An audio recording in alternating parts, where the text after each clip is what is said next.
Hello, this is Mark Wildman of Wildman Athletica, and today we are going to talk about the Kettlebell Snatch Press. This is an excellent exercise that is up from clean and press. If you do kettlebells, you should absolutely do at least a 3-year program of single arm kettlebell clean and press. If you have adjustable competition kettlebells, then that program becomes perfect and nearly impossible to fail. There is a big defined series of math that goes with that program. You can find a bunch of different versions of it, but the more weights you do, the better your life gets for absolutely everything. The Kettlebell Snatch Press is an evolution of the clean and press. In order to work on this exercise, you should do a 2-handed swing program. That should lead to a clean and press program. That should lead to a snatch program. After the snatch program, you can go back and run your clean and press program again as a snatch press program. A snatch is a clean and press where you skip the middle. So we are going to go from below our waist to overhead in one movement. We're going to do a reverse press. A reverse press starts at the top, comes down to shoulder height, returns to the top, and then goes back down in a snatch. So think about a snatch below the waist to over the head in one movement, and then add a reverse press into the action. The side effect of this is you slow snatches way down. You turn them back into clean and press pace, but because the kettlebell is falling farther, your body absorbs more force than if you come from a lower height in a clean. Think the kettlebell is moving twice as far, so your body absorbs a lot more force. This is an easy way to get more out of the light weights that you possess. Side effect is you're probably going to be alive till you're like 70 or 80, so you have a lot of time to fill, so you should do all versions of the program. Are you going to come help me kettlebell? Come on. You going to come help me kettlebell there? Hannibal Lecter pony? Yes. You want to sniff the kettlebell? You want to check it? There you go. Still smells like iron, but it has been all over the country, so it probably's got some weird scents on it. All right, can I go back to kettlebelling now? We point our feet straight ahead. Feet are underneath our shoulders. We do not need turnout with this light to medium weight.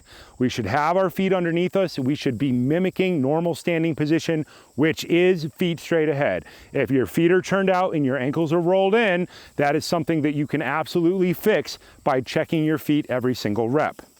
Step back from your kettlebell 12 to 18 inches. You're disrupting my training, young lady.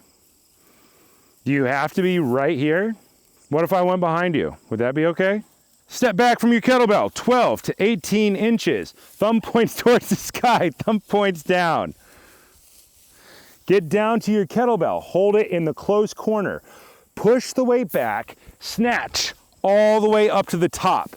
Elbows straight, squeeze the glutes as hard as possible, bring the weight down. Resting position, thumb touches collarbone. Press all the way up, palm points forward. When you go down, the kettlebell goes around your arm, thumb points back, all the way up. Straight legs, squeeze glutes, rib cage down. Bring the weight down, resting position, the rack position. Press to lockout. Snatch down, snatch. Inhale, exhale, exhale, exhale, exhale, exhale, exhale, exhale, exhale, exhale. Change hands, down, up, close to the body, down, up, thumb points back, snatch up, bring it down, thumb at collarbone height, press the lockout, thumb points back, up, thumb down, press up, lock out, thumb points back. Touch, press, bring it down. At the end, finish by pushing the weight back and setting it back down 12 to 18 inches out in front of you. You can think about kettlebelling a couple of different ways. Normally in the beginning, The goal is to keep your shoulders perfectly level when you do presses. You are resisting being affected by the weight. If you have already done, say, 3 years of your clean and press training, then I like to introduce some roll of the spine into this exercise. When you do your snatch, you're locked out at the top.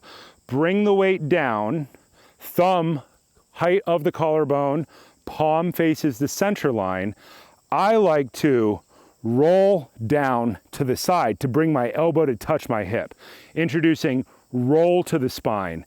As you press, return to center by contracting the muscles on the opposite side of your body from the weight. Press all the way up overhead to lockout. Square shoulders, thumb points back, snap your hips to stand up, palm faces forward, palm faces center, elbow touch hip. Drive up, contract the core. Press, palm goes all the way up, lockout overhead. When you go down with your snatch, pinky points forward for a second, right about 45 from center to half, turn to point your thumb back. The key thing is to get the kettlebell close to your body. The inside of your forearm should contact the inside of your thigh, way up high. The lower your arm is, the more likely you are to hurt your back. If you have done your 3 years of clean and press with 10 different weights on math, that should not be a problem. The bottom of your clean and your single arm swing should already be perfect long before you perform this exercise. Using a single kettlebell in one hand creates cross body stability. This solves tons of people's problems. Almost everybody who lives in the modern world has basic structural problems from sitting down too much. When you do any single arm kettlebell logical progressive program, you fix a bunch of problems on accident. People learn to stand all the way up. They fire their posterior chain of their body more because every moving kettlebell is a posterior chain exercise. And when holding a kettlebell in one hand, you end up with a ton of core stability. The heavier the kettlebell, the more core stability. Almost everybody, even well-trained athletes, are lacking core stability in the modern world. Kettlebell training will solve that problem. Think of kettlebelling like Olympic lifting. It is a lot of math, and the goal is to get very good at it by improving your technique over time. You start with light weights, you do a big math program, you end up with heavy weights and better technique.